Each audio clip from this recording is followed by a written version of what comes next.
morning, grace and peace to everybody. Thank y'all so much for stopping by on today. I want to talk about a topic that we don't talk about much, which is the religion of Islam. And I want to talk about what Charlie Kirk thought about Islam. He recently, well, not recently, he had about July, if you will, did a sit down with a brother who converted from, I'm sorry, he was born a Muslim, deconverted and became an atheist, and then by God's grace has been saved and is now a Christian. So he sat down with him. His name is the Apostate Prophet. Shout out to the Apostate Prophet. And I just want to go over his testimony and Charlie and his back and forth, just as we're going to be talking about what's going on in Nigeria later on. We'll be talking about some other issues that are going on with the religion of Islam. I wanted to give this as a groundwork to do so. So let's bring it in. Shout out to everybody who's jumped into the best live chat on the internet. Let's go. You got to hit the go button, Jason. Come on. About Islam. Yeah. So welcome. Thank you. And why don't you take a moment, just introduce yourself to our audience. Sure, thank you so much. So I'm Rıdvan Aydemir, Apostate Prophet. That's the channel that I started. I'm a former Muslim, was born in Germany, of Turkish, very religious Muslim parents. Now live here in America. Was an atheist for like 10 years or so, and have recently become a Christian. So. Praise the Lord. So, there's so many directions to go here. Why did you leave Islam? That's a very long story. I've had a long day, so take as much time as you'd like. So, where should I start? I mean, as said, so I was part of a family that was always very religious. That was Sunni Muslim, a very popular form of Islam.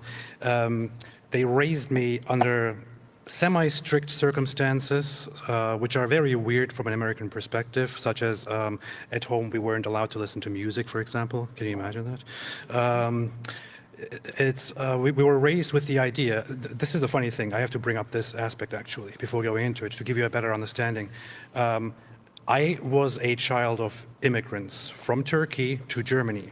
So we lived in Germany, a Christian nation, or you could call some aspects of it post-Christian, yeah, but pretty much more secular. Yeah, but still pretty Christian. Sure. I mean, I was raised under Christian circumstances at school while being having Islam, completely built into my mind at home. So you were raised by Muslims? Yes. And while I am there in that Christian country, I would go to school as a little child and encounter all these wonderful, nice, beautiful people and admire the German culture, admire the Western culture, admire Christianity. But at home, from my own family and their surroundings, I would learn from a very young age that you cannot trust non-Muslims. You cannot trust Christians. You cannot trust Jews is a whole different topic. It's more than not trusting Jews. Yes. To give you a very simple example, I think I was in first or second grade. It's very, very difficult to remember nowadays, but there was a weekend where my family took me and my siblings to a religious gathering that they would usually go to. And during that religious gathering, I heard that that in the possible near future, we Muslims will fight the Jews and we will kill them. And even the rocks and trees will say to us, "Oh Muslim, there is a Jew behind me, come and kill him." Except for one tree called the Kargat tree, which is a tree of the Jews. So this is what I heard. I also heard then that the Christians would also be among our enemies, but with them it would be a little bit more complicated because Jesus... I know it's like the third holiest or second holiest, right? Yeah. And there is an eschatological belief in Islam that Jesus comes in the end times. Is that right? Yeah. Exactly. I wanted to get into that. But it's a very corrupt form of... But Islam does have a reverence for Jesus. Well, they don't believe he was God, but they believe he was the Messiah. Is that correct? Yes, but they also don't really know what the Messiah is. So what they do believe is that Jesus, who is in Islam called Isa, with a kind of corruption of his name, was actually just a prophet of Allah.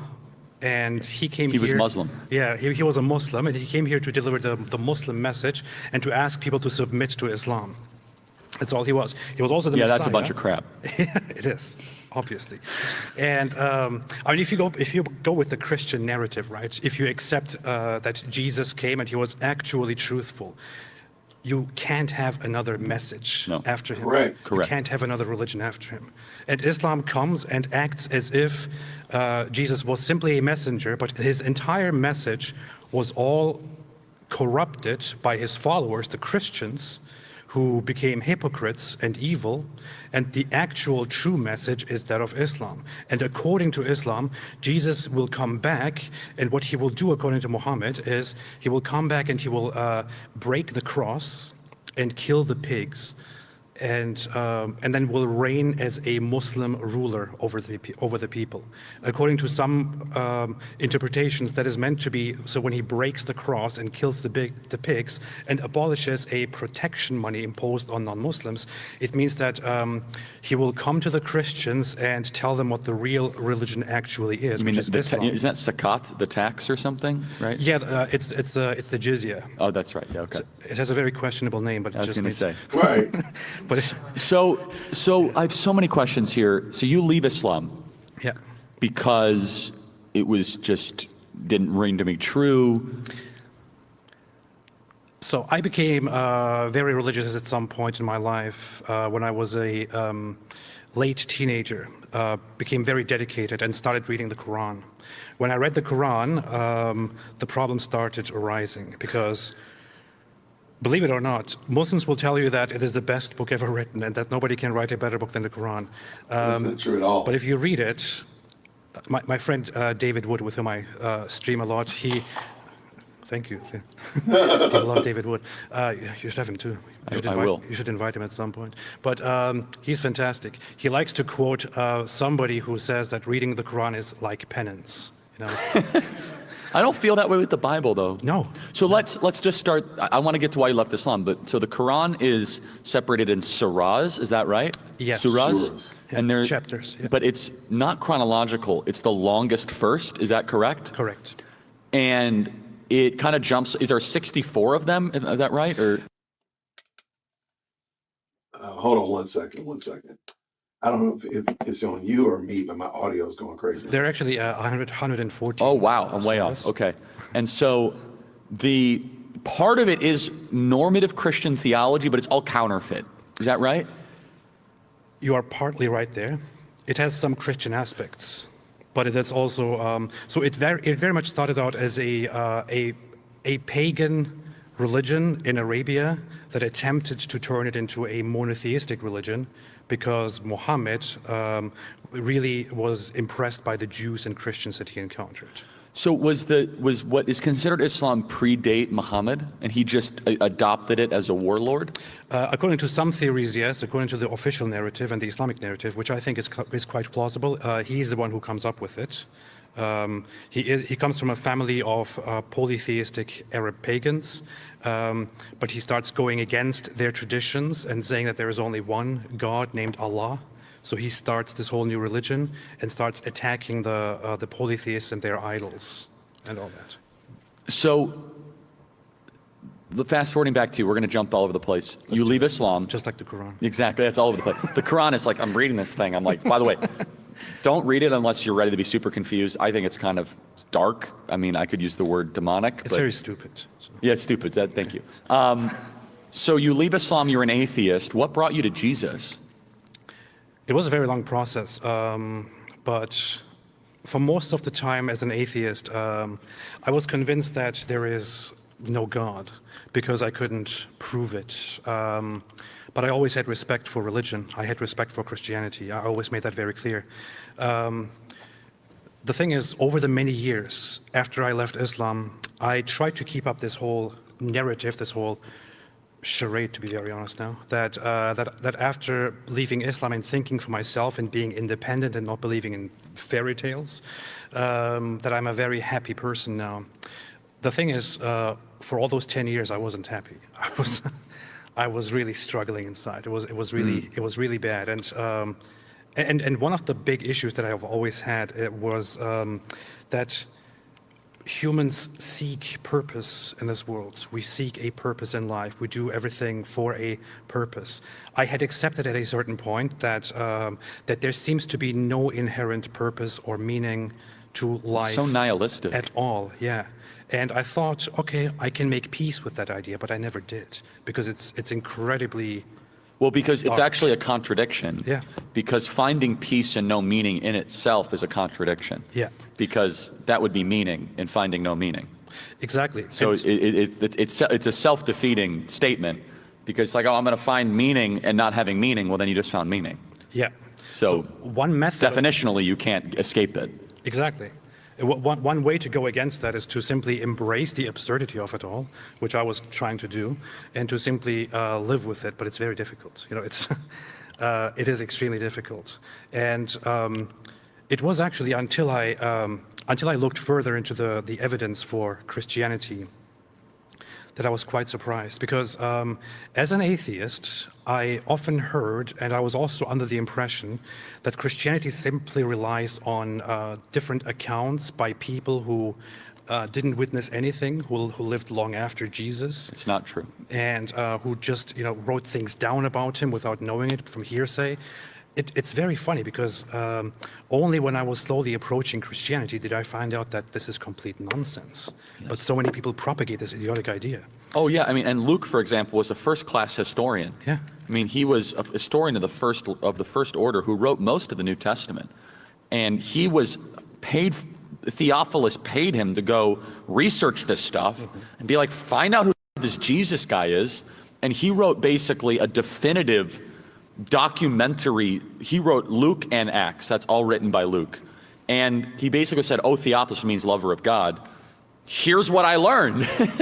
Right? And by the way, it's completely consistent with the other Gospels. And so you eventually, that led you to Jesus. Yeah, it was also about Paul. So at that point, I was seeking religion, but I was exploring other religions. I was exploring, for example, Judaism, which I still have a lot of respect for, and try to figure out and understand and all that. But in the middle of that, at that point, I was like, I thought, okay, I like religion, but I don't want to go into the direction of Christianity. It's very funny. One day, my wife, who actually went into the direction of Christianity before me, asked me to read something in Romans, just one little section about how Paul says, I can do nothing of my own, and Yes. it is all God. So I started reading that, and it kind of, originally I accepted it and decided to read part of it because I thought, come on, okay, she's asking me, I guess I'll just do it. Then I sat down and started reading it, and I was fascinated by it. So I started reading, I read the entire thing, all of Romans. And then I started looking into how Paul came to his conclusions. Yes. And suddenly it turns out that everything I have been told about the witness accounts and about what Paul did and wrote is all a lie, because the historical account very clearly is that he directly met and spent so much time with the disciples of Jesus That's himself. exactly right. And with the apostles. He didn't do anything on his own. He did it all together with those who were directly in the presence of Jesus, who saw all the things that Jesus did and said, who witnessed miracles. They have it confirmed to each other that hundreds of people witnessed the miracles that are recorded in this book that we now call the New Testament, in the Gospels. And just going into that, I felt a little bit betrayed, because I thought for 10 years now, I was a skeptic, and I learned that, oh, I'm supposed to trust only first-hand evidence, absolute, empiricist and all that. And then I found out that I have been completely lied to about all the evidence when it comes to Yes, Christianity. it is the most robust, historically verified faith, period. Absolutely. It's not even, everything else is a lie. Judaism's not a lie, it's just incomplete, okay? Yeah. It's just half the story. But nothing else exists like it, period, especially from a historical text standpoint. And so for you, it's so interesting. So your path to Jesus was mostly through the mind, not through the heart. It was both, I would say. If it wasn't the heart, it wouldn't have Been real. Yeah. And But your reason led you towards Christ. And that's okay, everyone has a different path. I'm actually very happy to say that This is very funny because as a skeptic, as an atheist, it was very important to me to always give people the impression that everything I do is based completely on reason and Yes. logic and evidence and all that. However, the way I felt about Christianity once I started reading also had a great impact, and I found peace. You know, I don't want to make a comparison now to Judaism, for example, but I looked into Judaism and I was very interested in it. I had lots of admiration for it, lots of love for it, but I tried the Jewish prayers, for example, and something felt incomplete for me. Incomplete is the word. Yeah, and this is not a diss for No, it's fine. Judaism, but once I started reading the New Testament, and I actually did my first prayer the Christian way, it was very moving. You know, it brought something back that I felt had died within me so many decades ago, and it is still there. When I first went to church, I was quite overwhelmed, and I have been. Are you Orthodox? Or, Yes, yeah, yes, Orthodox. Eastern Orthodox. It's a beautiful faith. Yes, yes. The divine liturgy. Oh, it really is. As it's called. What I love about Orthodox, actually, I have an Orthodox priest, is that the right term? Or, Yeah. you know, clergy coming on my show on Tuesday, and I'm going to ask him, I'm evangelical, but I love, and correct me if I'm wrong, in Orthodox, you're very careful, you're more clear about what God is not than what God is. And is that correct? Precisely. It's like we're not going to, it drives me nuts when people say they over-ascribe definitions to God, and I think that's super prideful. So I think you start with what God isn't. And I think that's the baseline of Orthodox faith. Yeah. Is that right? It's a humble approach to the Lord. That is Orthodox theology, basically. That also fascinated me when I found out about this. Because me too. for the longest time, so I heard a lot of debates and discussions about whether God exists or not, and the evidence for God and so on. And I know that those debates have great impact on a lot of people. I myself felt usually unmoved by much of it. It didn't appeal to me. But when I started to understand Orthodox theology, for example, I realized that I really love the mystery of it. It is, so in Western theology, there is a lot of attempts to describe precisely what God is and how God is and what God does. And in Orthodoxy, it's rather, that is correct. Yeah, it's a very Calvinist, German, lawyerly way of looking. And by the way, I think he was right about a lot. Shout out to Calvin. John Calvin was like, I'm going to figure out all the attributes of God, very specific and definitionally. And he might end up being right. We might go to heaven and he might have crushed it. Yeah. But the problem with that is you get really wacky theology if somebody takes that premise and they have no idea what they're talking about. For example, Episcopalians are like, oh, God is a woman, right? Or God is trans. So that can go a really bad place very quickly. You know what I'm saying? Like in the modern era, we've seen that what I think Calvin started in a pretty good spirit grow to something pretty dark 500 years later. Yeah. Hold on, wait. Because I'm a Calvinist. There ain't nothing about Calvinism that Episcopal God is a trans or God is a woman. That's on their own. Don't blame that on us. Don't blame it on Calvinism. No, sir, no, ma'am. No, I'm going to have to disagree with Charlie. You could argue that. So let's get back. So you're a Christian. Let me just kind of go through a rapid fire, if that's okay. Sure. But let's first go through Islam 101. Is it true that they say Muhammad is the greatest man ever to live? Yes. Was Muhammad a warlord? Yes. How many people did he kill? Personally or approximation? Lots. Thousands. Yeah. How many was he responsible for? Tens of thousands of deaths? Yeah. Okay. Is it true that he married a 9-year-old named Aisha? No, he actually married a 6-year-old. Oh, I'm Aisha. sorry. Okay. And so 6-year-old. Yes. So we got to make sure we're very clear here. That there's no misinformation. So that would be pedophile. Yeah. I actually, if I can pause there for a second. No, please. And if I'm wrong, correct me. I'm not here to, I want the truth. I want our audience to have the truth. No, I want to, I like to, as disgusting as it is, I would like to pause there for a second, because when we talk about a 6-year-old being married, first off, it's not simply marrying a 6-year-old. It is the Prophet Muhammad, the most perfect figure for all mankind. That's the key. He is in his 50s, and without any necessity at all, he picks and marries a 6-year-old little girl. And then when she's 9 years old, he then consummates the marriage in his mid-50s with her. And that's his third wife, and at that point, his second living wife. So he has absolutely no need for this. He does it just because.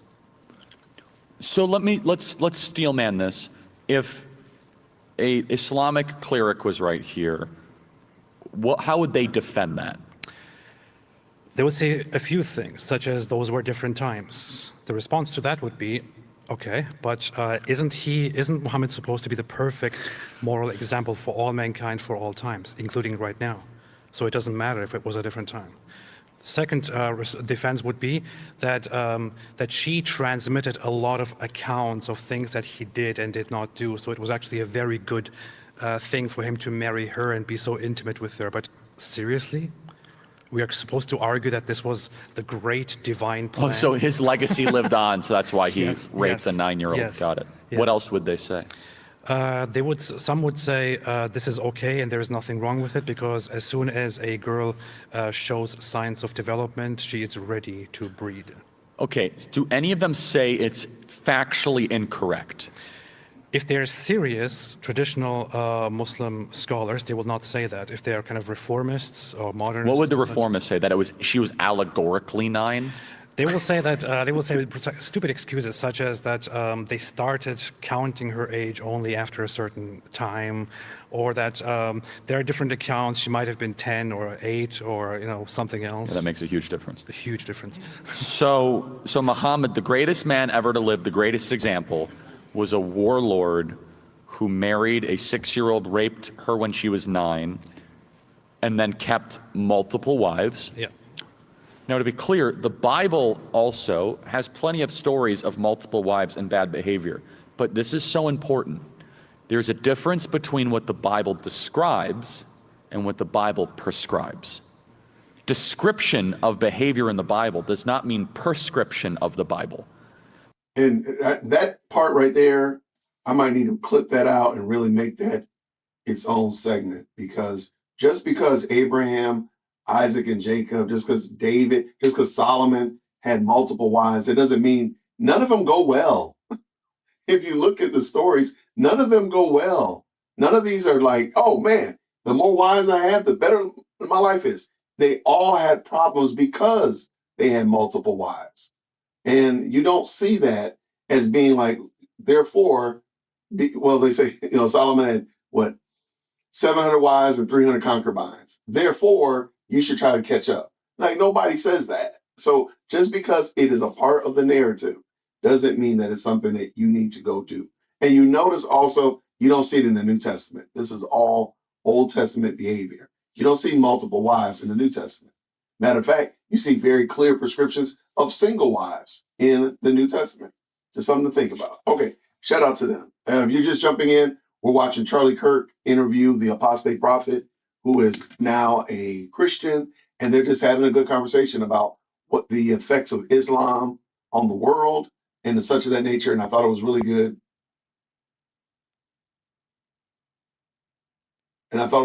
Something wrong with my microphone? I don't know. What's happening? And let me know if there's something wrong with my microphone for sure. Let me jump over and listen to it myself then while we're talking. Holy spicy guacamole. It sounds crazy. One second. All right, we're going to try this a different way. We're going to try this again. Y'all, I don't know what happened to my microphone. Let me know how it sounds right now. Holy goodness. Okay, I get some green hearts in the chat. Do I sound better? How long has it been sounding crazy?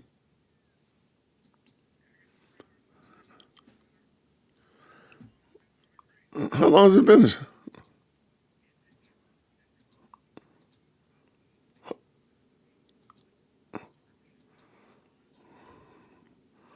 Wow, I have no idea what happened to that. Y'all shout out. Thank you so much, Caustic. Shout out. Y'all put Caustic in the chat. Caustic coming through for your boy. Coming through. Thank you so much.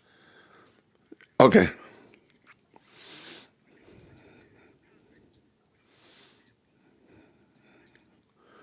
All right. Just coming in with the save. Just walking in, saving the boy.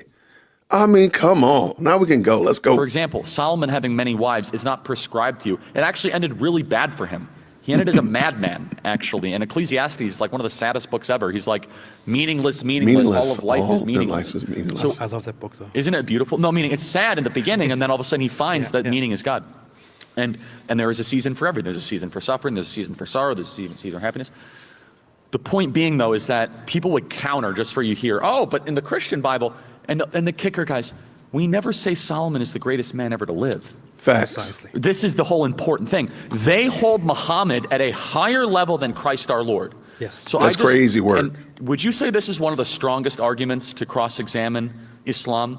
Morally, yeah. Okay. So let's just talk more about Muhammad. So they believe he went to heaven at some point, is that right, in Jerusalem?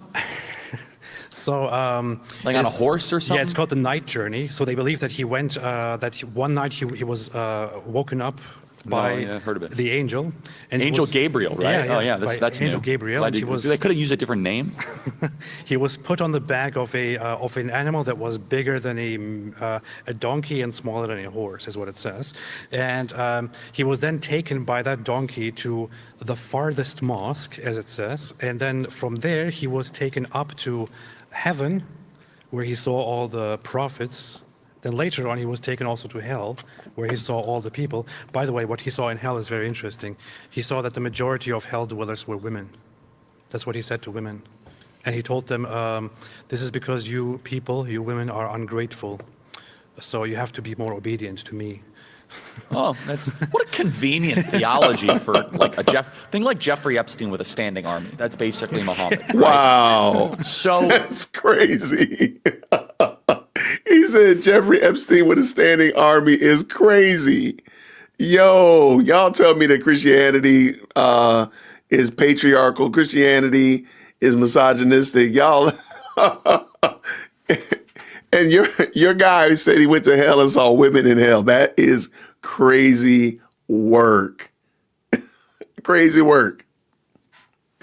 Okay, I just want to make sure. So biographically, so this guy was a warlord, Bedouin tribes, fractured. He unites these Bedouin polytheistic tribes around polytheism. Who wrote the Quran, in your opinion? So the Islamic narrative is that the Quran is a word for word. This is also, by the way, a huge difference between the Bible and the Quran. The Quran is considered the word for word, verbatim, dictated word of Allah, the Audible. Creator. Yeah. Right. And he's supposed to have brought it through the words of Gabriel to Muhammad, who then recites it to the people around him, who then make notes of it. And after Muhammad dies, they decide to come together and turn all of this into one big book. That is the official account. And many Muslims are not even aware of this. They think Muhammad himself approved of it and oversaw the writing of it. Yes. So, and isn't that a divide between Shia and Sunni of what Muhammad said and what he didn't say? Yeah, in a way, yes. So what is a hadith? The hadith is the traditions attributed to Muhammad, things that he did and things that he said, as reported by his followers and their successors. So Muhammad creates this religion. Mm-hmm. There are 5 pillars of Islam. Let me see if I can get them right, okay? Let me see if I can get them. Pray 5 times a day. Yes. Ramadan fasting. Yes. Hajj. Yes. Charity. Yes. And let me try to think of the last one. I'm pretty good at 4 though, right? That's not bad. What is the 5th? The Shahada, which is the creed, where you say that... Isn't that the prayer? Or no? Mm-hmm. No. That's separate. So Oh. You have to say the Shahada to become part of the religion. Okay. Which So means, I testify there is no God but Allah, and God is the messenger of Allah. Yeah. So you know what? I like the fact that apostate prophet didn't even want to say it. He didn't want to say it. Most people will just go ahead and recite it. You know, shout out. You see him kind of like pensive to even mention it. That just seems interesting. Shout out to apostate prophet. those 5, none of those are like necessarily offensive, except the Islamic one. Bang your head on the floor 5 times a day is crazy. Is that the core of their faith, those 5 things? You would say that those things are the ones that that essentially make one a Muslim. But it doesn't Okay. stop there. So then Muhammad dies, Islam grows Yeah, and grows and grows and grows. by the sword. By the sword. This is important. So how did it grow? Did it grow through conversion and love, or did it grow through conquest? This is actually one of the biggest differences between Christianity and Islam, which I think is a very important point to stand on here.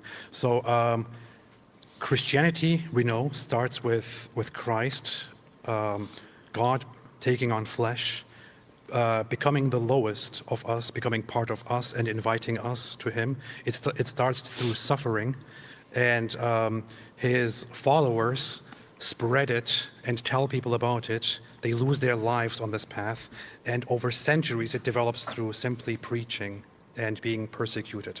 Islam starts very differently. Muhammad starts out there in Mecca, then goes to Medina and starts his Islamic state, from which he then begins raiding and attacking others. And from then on, his successors, once he dies, take over that exact same attitude and start spreading Islam by attacking everyone left and right. And most of the Muslim territories in today's time are a result of violent conquests. That's right. Because there's actually a very good quote that I love to bring up by Ibn Khaldun, who was a medieval Muslim scholar, very much respected. And he wrote in a work called Muqaddimah, he wrote that the great difference between Judaism, Christianity, and Islam is that Islam is the only religion that has a truly universal mission. And the leader of Islam, the caliph, is supposed to be the one who is both the religious leader and also the military leader and the state leader, who has the duty to spread the religion by will or by force. This is Islam, and that's how it spreads. Does it say in the Quran that you should take multiple wives?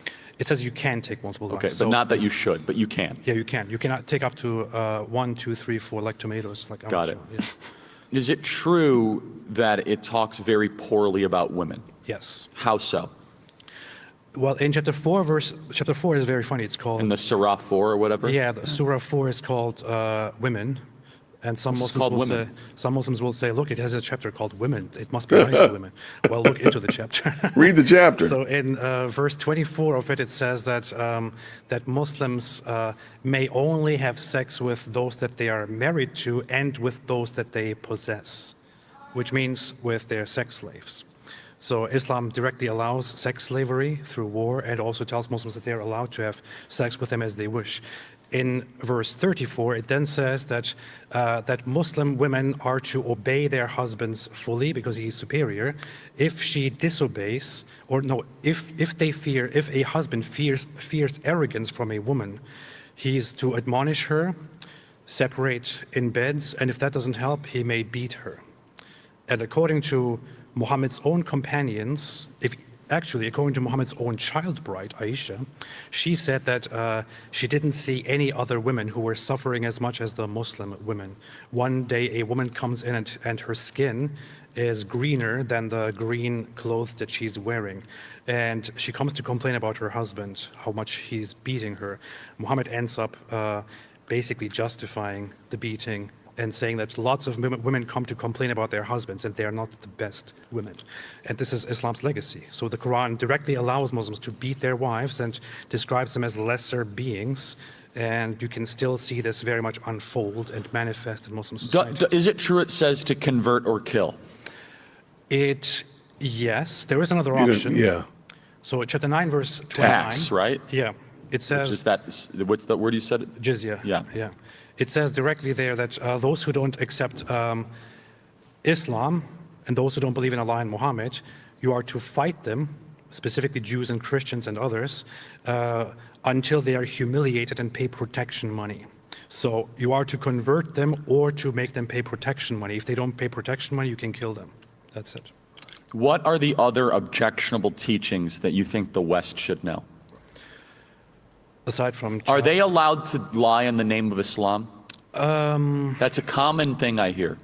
I'm sure you've heard it. That's a very complicated topic, but you could say yes, although it is sometimes misrepresented, because there is one aspect which is called taqiyya. Yes, that's right.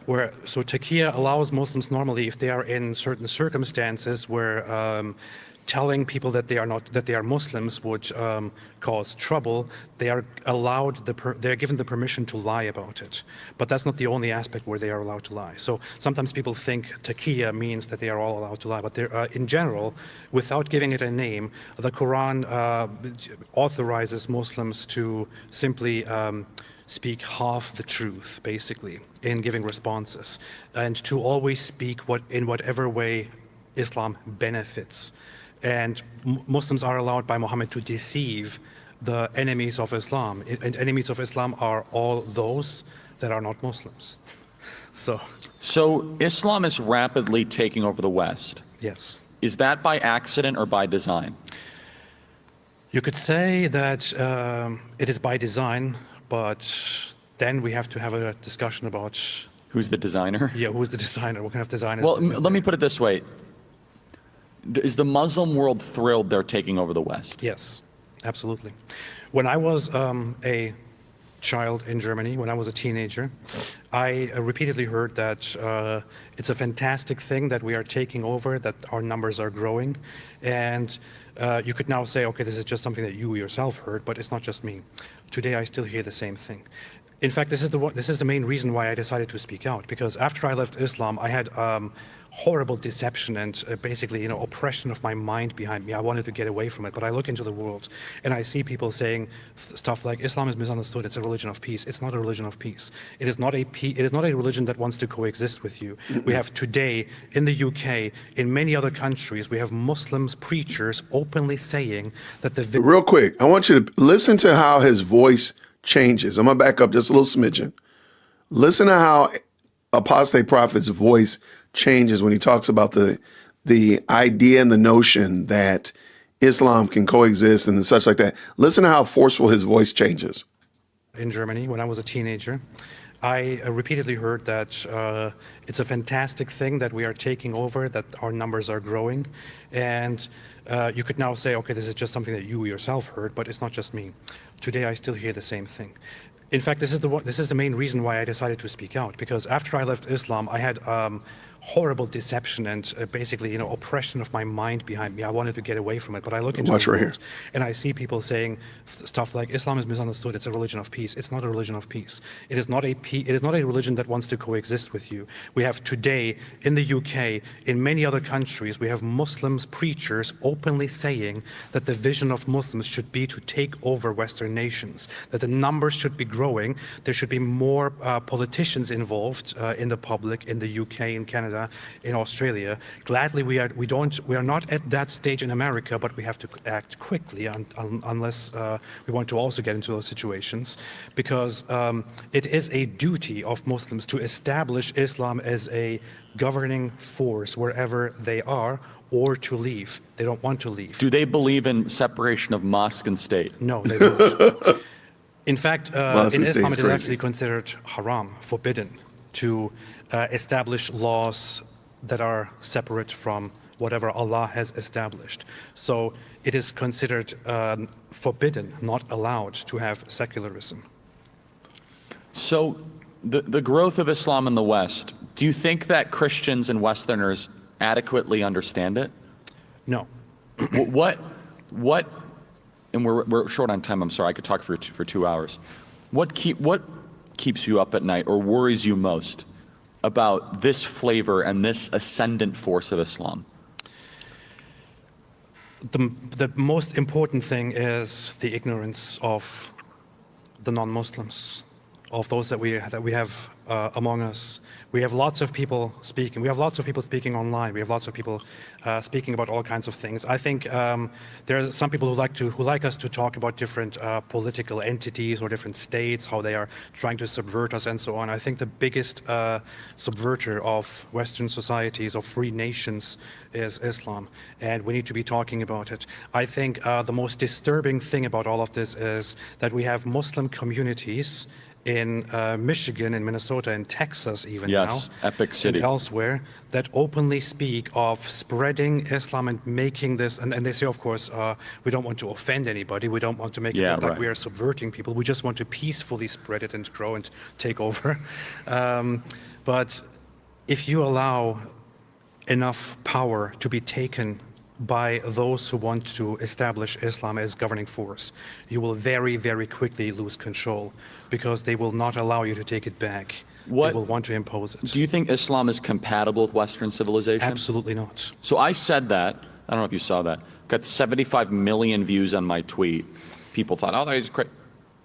Prove my point for me. Western civilization was formed and shaped by philosophers and by Christianity. Islam is anti-Christianity. Islam orders the subjugation and the destruction and eventual eradication and elimination of Christianity. It orders the destruction of secular societies. We have freedom in the West, something that we value so much at this conference in America. Yes. We have freedom. We love freedom. Islam is anti-freedom. One very little trivia about me. I have Turkish citizenship. I lived in Turkey for a while. Right now, it's very difficult for me to get back into Turkey because despite Turkey being a secular country on And paper, part of NATO. yeah, I have multiple lawsuits against me by the Turkish government because I dared to say things like, quote, the Quran is a book of ignorance. For that, they are suing me. The Turkish government, I can't go back there. There is no freedom. There is no free speech. If you give the power, you will lose everything. And so, just really quick to capstone that, Dang, that's crazy. Islam being incompatible with Western civilization, but they'll say there's peaceful Muslims, and what would you say is what should the Western approach to Islam be? First off, realize what you're dealing with. Realize that it is not simply a religion.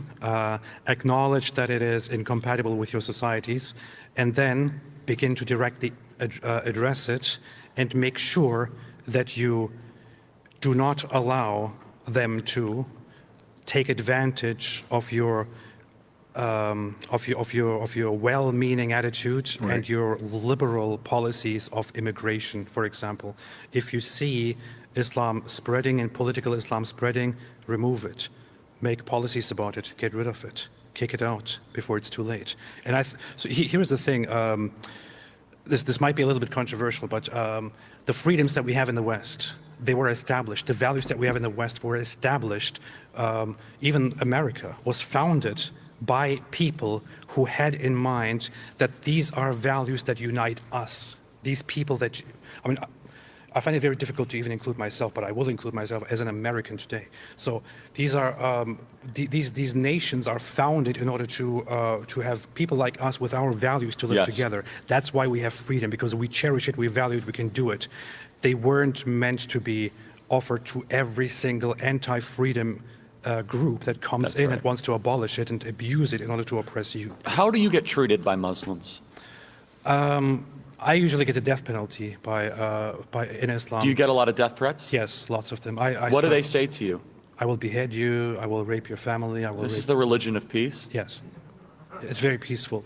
once they kill you, it's all peaceful, So. Oh. Yeah. Gotcha. So to close it out, your name is apostate prophet. Yes. Do you speak Arabic? I do not. Turkish? I study it. Yes. Okay. So you know the original text well enough. Yeah, I've studied it many years. Yeah. So that's why you're so dangerous. Yes. And you have a big platform, and you know it. You know this stuff well. And they can't argue, because with me, they're like, oh, that's not what it really says. It's context dependent. And honestly, I kind of have a soft spot because there's so much biblical butchery with context stuff. So I'm like really careful with that. You know what I mean? Understand. I'm like a very big context guy, because some people say, oh, the Bible's terrible because of something in Leviticus 19. I'm like, okay, how much time do you have? But what you are saying this even with context. Yes. You're saying commands you to, does it command you to kill Jews? Yeah. In the long term, yeah. It commands them to oppress Jews, and that eventually Muslims will kill the Jews. You are supposed to wait for it. How can people support you? I think you're a man of great courage. I mean, this is a big fight. You're up against the great menace, and it's growing. Islamism is growing. It is, unfortunately. Thank you so much, first of all, for offering this. No, I saw him. You were on some interview. Who were you on? Matt Fred. Yeah, I like that guy. Yeah. I'm supposed to go on his show. You guys know Matt Fred, Pints with Aquinas? Yeah. He's a really smart guy. Awesome. And I listened to like 10 minutes of you on him, and I texted my team. I said, I don't know who this guy is, but he's amazing because I have really started, as you know, speaking more and more about Islam. Thank you for the message. And I'm hated for 900 different things. I have real jihadis and purple-haired jihadis. I have both. Wow. They both hate me. But I said, I've been looking for you because you can educate me, and also you can kind of do some of the grunt work. I don't speak Turkish or Arabic. I don't have time to study the Quran. I don't want to study that crap. I know it enough. And so I think really sincerely, your voice is incredibly important. I really appreciate that, and I thank you so much. And I think that this should be a beginning. We should start talking about this matter very seriously. Yes. And should speak up more and more from here on, because this is a very crucial topic. We don't have time for questions, but if you're okay, would you stay around and just hang with some people? Sure. No. Yes. Well, God bless you. It's the apostate prophet. God bless you guys. Thank you so much. Shout out to AP. Shout out to AP. That last little segment, there was a lot of meat on that last 5 minutes right there. We can talk a long time about that. But yeah, I mean, shout out to AP. I hate that they weren't able to do more projects together. I can only imagine what that would have looked like if Charlie Kirk and AP, David Wood, had been able to discuss this more. Who knows where it could have led? Who knows what could have come from that? But I wanted to talk about this morning just to give you a tenor, because I'll probably be talking a little bit more about what's going on in Nigeria and the assault on Christians in Nigeria, which is completely sliding under the radar from mainstream media. You don't hear anybody talking about it. And it's an abomination to see my brothers and sisters living in not only in fear, but in outright terror of the religion of peace. So anyway, thank y'all so much for tapping in this morning. I didn't want it to be a super long live stream. I apologize for whatever happened to my audio earlier, but shout out to Caustic for letting me know about it. I don't know what happened. I'll figure it out.